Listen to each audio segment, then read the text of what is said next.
O Team Raisa, abay na miss si Bimbi Aquino. Yap, naghahanap kaninang tanghali, bakit nga ba hindi araw-araw si Bimbi sa Itbulaga? Ano nga ba yung seryosong diskarte sa likod ng Rising Star Energy? So yun ang ating pag-uusapan maya-maya lang. But before that, if you haven't subscribed yet to my YouTube channel, please don't forget to like, share, and subscribe at i-hit mo na rin ang notification bell for more showbiz updates. Ito na Lunes mga bi, at alam naman nating lahat na ang panimula ng linggo ay mas masarap sa lubungin kapag kumpleto ang ating paboritong low-key powerhouse couple sa pananghalian. Pero kaninang tanghali sa Itbulaga, ramdam na ramdam ng buong studio, lalo na ng buong Team Raisa, ang isang malaking kawalan. Walang matangkad, ultra polite at green flag leading man na pumasok sa backstage, bit-bit ang paboritong matcha drink ng ating reynang Raisa May Cuangco Aquino. Hahanap-hanapin talaga si Bimbi Aquino. Yap, mismong mga staff and wardrobe stylist at syempre ang ating main pop girl na si Raisa May ay nahuling pasimpleng tumitingin sa pinto ng dressing room, nag-aambang kung may familiar na bulto ng lalaki na papasok para mag-abot ng paayuda, no? Pero bago magpanik ang buong fandom at bago kayo mag-ingay sa TikTok at X, formerly Twitter, kalmahan nyo muna ang mga puso nyo. Hindi nag-away ang dalawa at walang ghosting na nagaganap. Sa katunayan, may napakatalino at napakaseryoso at makasaysayang diskarte sa likod kung bakit hindi araw-araw napapanood si Bimbi sa longest running variety show sa bansa. Ito ang ilan sa mga eksklusibong, informatibo at high-key na nakakakilig na breakdown kung bakit pagiging scarce o madalang ni Bimbi ay bahagi ng isang master plan para sa kanyang karera bilang susunod na Royal Crown Prince ng Philippine Showbiz. O diba, may title na si Bimbi, diba? Ang eksenang kaninang tanghali ang Missing You vibe ng Queen Raisa or ng Team Raisa.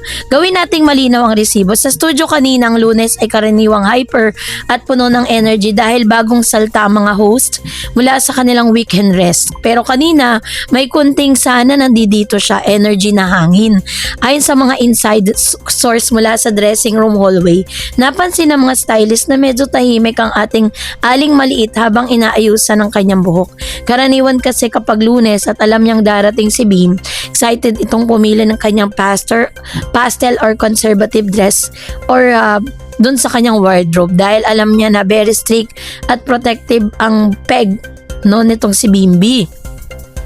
Nang tanungin ng isang senior staff kung bakit tila matipid ang ngiti ni Raisa, nagbiro mga kasama niya sa Team Raisa, hinahanap po yung paboritong kape at yung taga-ayos ng mic niya. Namula naman agad ang ating main girl at nag-focus na lang sa pagre-review ng kanyang mga spill.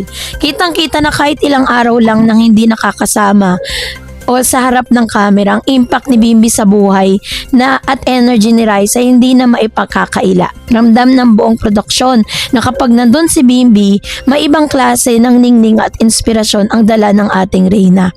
So ang ganitong panuntunan ng showbiz, bawal ang overexposure. Ngayong dako tayo sa seryoso at impormatibong aspeto ng ulat na ito. Bakit nga ba nalilimitahan ang paglabas ni Bimbi Aquino Yap sa Itbulaga kahit pa ito ay pinakasikat at pinag-uusapang trending paksa sa internet ngayon? Ang sagot ito na ay simple ngunit napakalalim. The anti-overexposure strategy para sa isang rising star.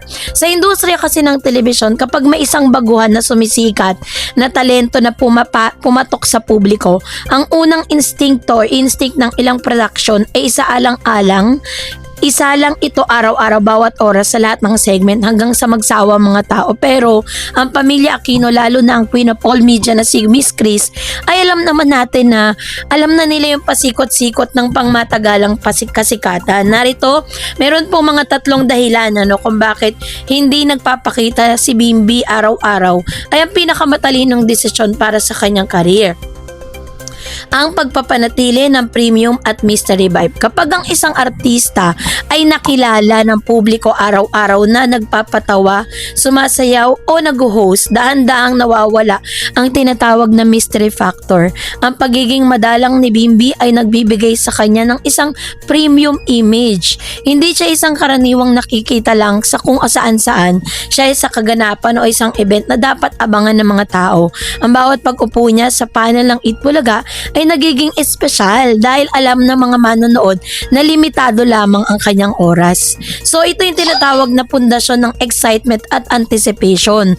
Ang psychological na mga manonood, lalo na sa mga Gen Z netizen, mas hinahanap-hanap natin ang mga bagay na hindi natin nakukuha ng madali.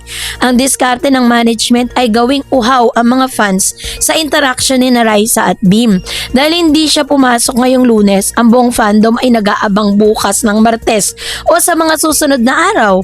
Ang engagement, ang tweets at ang paggawa ng mga TikTok edits ay mas lalong gagana dahil sa pananabik. Ito ang tinatawag na supply and demand sa ekonomiya ng kasikatan. So number 3 na rason, oras para sa pagsasanay at personal na paglago. Si Bimbi, bagamat may natural na karisma at dugong maharlika sa showbiz, itinuturing pa rin isang mag-aaral sa larangan ng live variety hosting. Ang hindi pagpilit sa kanya na sumalang araw-araw ay nagbibigay sa kanya ng sapat na spasyo para mag-aral, mag-rehearse at asikasuhin ang kanyang edukasyon at protektahan ang kanyang kalusugan. Ayaw ng kanyang management na makaranas siya ng burnout sa murang edad ng kanyang seryosong career. Ang kasaysayan ng Eat Bulaga, eto na ang pagtutulad sa alamat ni Tony Gonzaga para mas lalo nating maunawaan yung discarding ginagawa ng Eat Bulaga. Kailangan nating buklatin ang saysayan ng Philippine Television at balikan ang naging takbo ng kanyang karera sa isa sa pinakamalaking host sa bansa ngayon, ang ultimate multimedia star na si Tony Gonzaga. Noong unang bahagi ng dekada 2000, si Tony Gonzaga ay nagsimula lumipat at gumawa ng pangalan sa Eat Bulaga. Noong mga panahon yun, sariwa pa sa kanyang sikat na I Love You Piolo commercial. Nang tanggapin siya sa Dabber Cards, hindi siya agad sinalang ng Tape Inc. Mga Eat Bulaga executive araw-araw. Yun yung historical parallel. Yun yung Tony Gonzaga era noong taong 2000. Ngayon sa Bimbi Aquino Yap era naman, yung strategy nila guesting and special appearance twice, thrice week panelist. So yung naging resulta, ultimate multimedia star, future prince of media. Ang diskarte kay Tony noon, si Tony lumalabas lamang sa mga piling araw o sa mga particular na segment kung saan ang kanyang kakaibang komedya at hosting skills ay talagang mapapansin. Ang production ay hindi nagmadali na ibuhos ang lahat ng kanyang exposure. Ang bunga ng diskarte dahil hindi pudpod o gasgas ang mukha ni Tony na araw-araw na airing. Bawat pasok niya sa stage ay laging may dalang bago at sariwang energy. Ito ang nagbigay sa kanya ng sapat na momentum para maging isang napakahusay na host bago siya tuluyang lumipat sa mga malalaking primetime show. Si Bimbi sa kasalukuyan ay sumasailalim sa kaparehong royal training.